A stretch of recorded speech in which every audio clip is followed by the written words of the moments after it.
Everyone loves a good bit of foreshadowing. Whether it's a subtle trick in the environment, cluing us all in on a later plot revelation, or even an unassuming line of dialogue from a given character, it's a narrative technique that's as old as storytelling itself. Done right, and it's a technique that can really add to the viewer's experience. Done wrong, and you'll effectively be able to hear your collective living room's eyes rolling into the back of their skulls with the same ferocity they do upon hearing the canned laughter of Chuck Lorre's next breakout hit.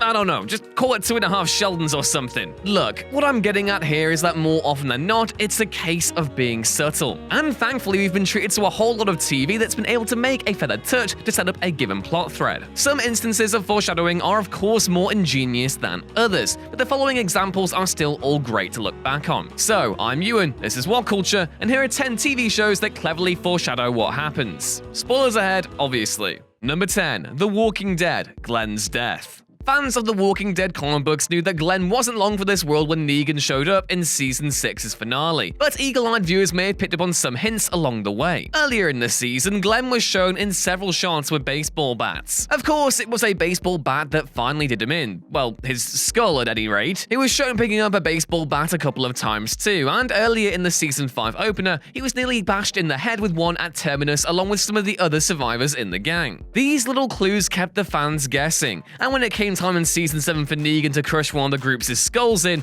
everyone knew it was going to be Glenn's final act on the series. Then, out of nowhere, Negan brained Abraham, and it looked like all the foreshadowing was for naught. For some reason, Glenn was going to survive, unlike his character in the comics. That is, of course, right up to the point Daryl sucker punches Negan, who pays back the little uprising by fulfilling the foreshadowed demise by introducing Glenn's head to Lucille. Number 9. Arrested Development, Buster's missing appendage. There are a ton of running gags spread throughout Arrested Development, and while most aren't meant to foreshadow as much as they are to rely on callbacks, there is one instance that really stands out. Buster eventually loses his hand when a loose seal bites it off, but it was foreshadowed for 2 seasons before it happens. In seasons 1 and 2, there are several key moments which appear completely unrelated at first, but clearly stand as foreshadowing. In the episode Out on a Limb, Buster takes a break on a bus bench, which features an ad for army officers. While sitting there, he's obscuring part of the ad such that it reads only as, quote, arm off. Before this event occurred, Buster found his long-lost hand-shaped chair his mother had given the housekeeper, and when he sees it, he exclaims, wow, I never thought I'd miss a hand so much. Number 8. Watchmen, Dr. Manhattan's real identity.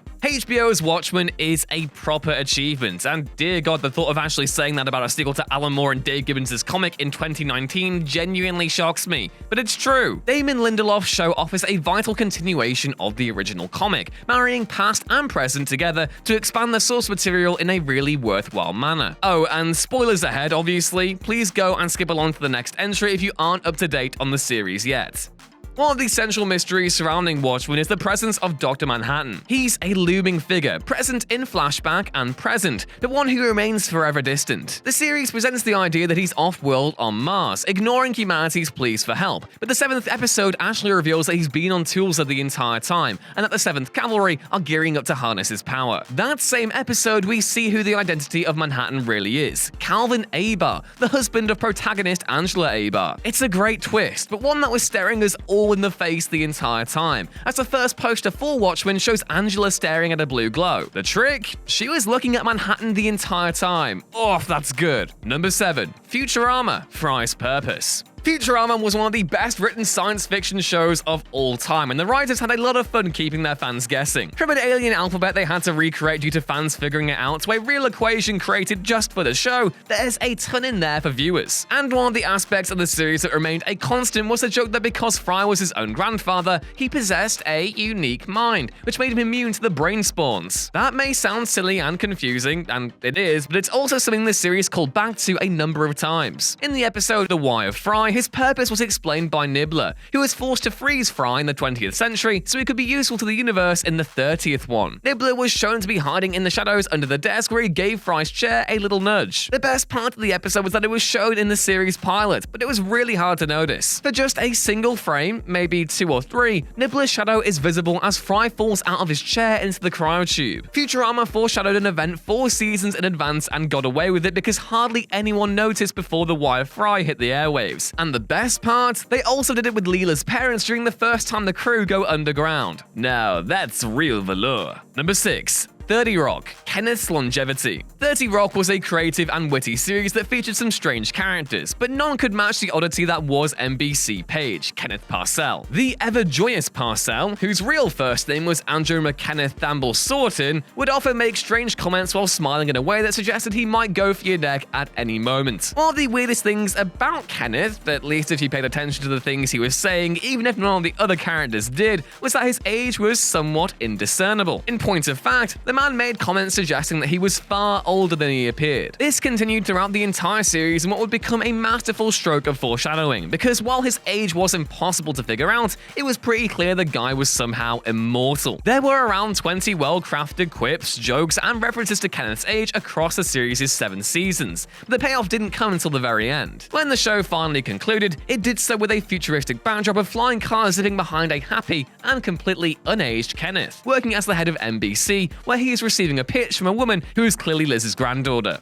Number 5. Community, the 3-year setup. There's foreshadowing things to come, and then there's Community, and that shows writers just having fun with their fans. This one is technically foreshadowing of a sort, but more than anything, it's just a joke with a really long payoff. Specifically, this joke had a 3-year payoff, which is impressive to say the least. In the first season, the name Beetlejuice was said once in the episode Communication Studies. In Season 2, the same name once more in an episode titled Cooperative Calligraphy. When Season 3 rolled around, 3 years later mind you, Annie utters it a 3rd time in the episode Horror Fiction in 7 Spooky Steps. When she utters the name Beetlejuice for the 3rd and fateful time, a guy dressed as Beetlejuice can be seen casually walking by in the background. This was a subtle blink and you'll miss it sort of moment, and anyone who hadn't taken notice of the first 2 times may have thought it was just an easy gag to have Beetlejuice show up in the scene. It wasn't that at all. The writers just crafted the scene long before it happened in the 3rd season, and it was just to make any eagle-eyed fans who had seen the movie Beetlejuice chuckle a bit. Hashtag 6 seasons and a movie. Don't deny me this please, Dan Harmon. Number 4. Breaking Bad, the plane explosion. AMC's Breaking Bad was great at foreshadowing things without anyone ever noticing. At the end of the show's 2nd season, a Boeing 737 explodes over Albuquerque, New Mexico, and the event was subtly hinted at throughout the entire season via short black and white teasers at each episode's opening. What really ended up giving it away, at least in hindsight, were the titles of the episodes themselves. Hardly any viewers even take note of a show's episode titles, and most just want to see what happens each week, so this one passed a ton of viewers' notice. There were 4 titles that specifically and quite literally spelled out the entire plane crash. These included 737,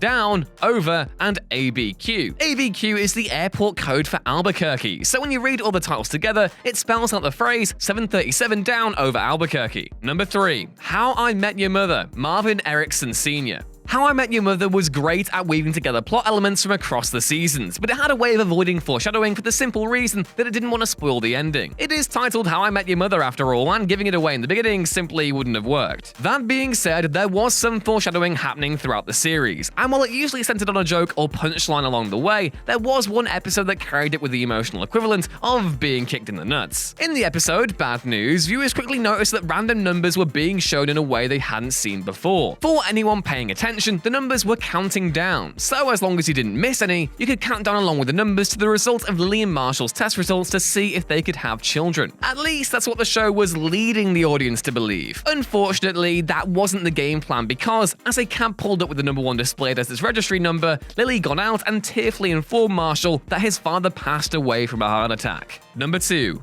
Lost, the entire premise of the show. Lost has received a lot of flack over the years for the way it concluded, but anyone who was paying close attention shouldn't have been all that surprised. When the series came to a close, it was revealed that the island's representation of good in Jacob and evil in the Man in Black were the principal causes of everything. Now, while it's no secret that good and evil are often represented by the color white and black respectively, the show foreshadowed the entire plot structure of the later seasons all the way back in the pilot episode's 2nd part. While the survivors of the plane crash are trying to recover on the beach, John offered to play a game of backgammon with Walt, but the young man didn't know how to play. He instructed him as simply as possible possible by saying, quote, 2 players, 2 sides, one is light, one is dark. That may not seem like foreshadowing, but it absolutely was according to the executive producer and the show's co-creator Damon Lindelof. He's spoken about that very scene and how it foreshadowed the entire point of the show. Quote, we did know that when Locke referred to the black and the white, that ultimately that concept was going to be personified by 2 individuals.